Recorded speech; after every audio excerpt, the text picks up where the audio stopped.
As is quite often the case in small households, it was soon spread about from scullery to nursery that Miss Pridd had that afternoon received a letter bearing the frank of the Earl of Boskingham. This, in a household the size of Mrs. Winchell's, was cause for some excitement, although Miss Pridd herself did not discover the letter until she returned, some 2 hours late, from a visit to the neighbouring Dumsford parish, by which time all in the house, from Mrs. Winchell to Addie, the scullery maid, were agog to know what the note portended.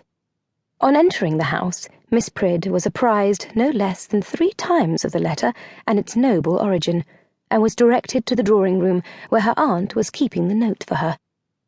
"Dear child, come and see what has arrived. I'd no idea you had such connections." Mrs. Winchell, a large, indolent woman, currently employed in toasting plump feet by the fire-dogs and tracing a silhouette from an outdated issue of La Belle Ensemble, waved her handkerchief, in what she imagined to be a suitably languid fashion, in the direction of the letter. A large, extremely orange, and plebeian cat stared balefully up at Miss Pridd from the seat of the only other chair near the fire. "Kubler, move, if you please," Mrs. Winchell commanded automatically, but not until Miss Pridd switched at him with the famous envelope did the cat relinquish his throne. "Good heavens, ma'am, an earl! I've no notion who belongs to such a household among my acquaintance.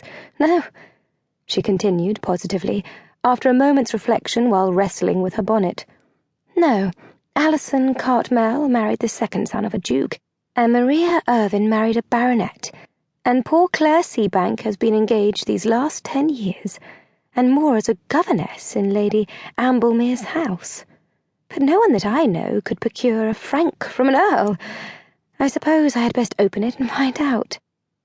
Since this was precisely what Mrs. Winchell and her entire household had been waiting for all afternoon, Miss Pridd heard no objection. From the envelope a large, heavy card was produced, bearing the arms of the Earl of Boskingham. In a clear, secretarial hand, Miss Iphigenia Pridd was bidden to the wedding of Miss Althea Irvine and Sir Tracy Callender, at the express wish of Margaret, Dowager Countess Boskingham. "Well, that makes all clear, doesn't it?" Miss Pridd exclaimed cheerfully, to the frustration of Mrs. Winchell, who was still uninformed as to the letter's content. "Makes what clear?" her aunt said helplessly. "My child, nothing has explained anything to me." But Iphigenia was already halfway through the second note, a thin slip of paper, which had fallen from the envelope at the invitation's removal. At its completion, she briskly folded the note back into the envelope and launched into her story. "The note is from Maria Bevan, ma'am, whom I knew as Maria Irvine at school. It seems that her sister, Althea, is to be married, and to the nephew of this Lady Boskingham, and I am invited, and to bear Mary company for a while. She seems to regard the whole affair as very trying, although if Lady Boskingham is to be responsible for the wedding, surely that is a trifle unusual, ma'am." "And do you mean to go, Gina?" Mrs. Winchell asked vaguely, trying to make some sense of this scattered narrative. "Surely, Aunt Ellen, that's more your decision than mine. I should dearly love to go, but can you spare me?" "My dearest child, if Lady Boskingham requires you, who am I to say her no? Of course I cannot make much provision for your travel, or your clothing, or such expenses as—" she began, as some of the negative aspects of her niece's absence began to dawn on her.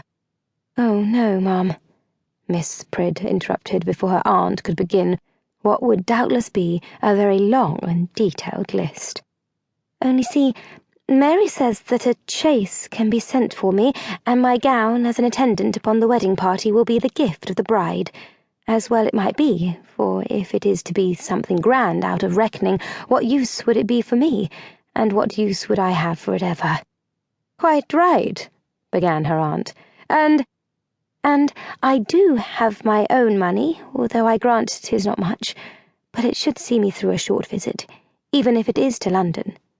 So you see, I shall be no charge upon you at all." "As I said, Genya, you may certainly go, although we shall be quite hard-pressed to do without you. Still, if you plan to be gone only a short time. Indeed, Aunt. To keep listening to this audiobook, I've left you a link in the description so you can do it, at no cost thanks to Audible's 30-day free trial.